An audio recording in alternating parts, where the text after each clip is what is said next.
அம்மையார் ஜெயலலிதாவுக்கு கர்நாடகத்தில் சிறைக்கு போயிட்டாங்க. ஒரே நேரத்துல கன்னடனும் இனிப்பு கொடுக்குறான், சிங்களனும் இனிப்பு கொடுக்குறான்.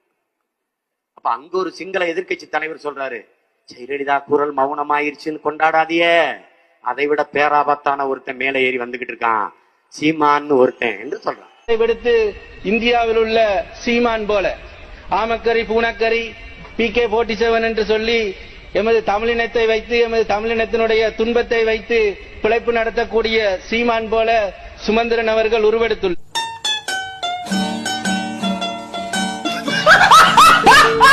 நான் கையெழுத்து போட்டு கொடுத்தா குடியுரிமை கொடுக்கறாங்க சொன்னீங்க, அது உண்மையா? சத்தியமா கொடுக்குறாங்க.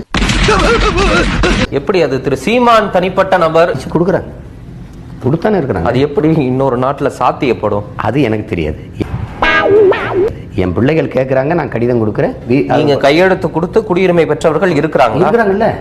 அப்போஸ்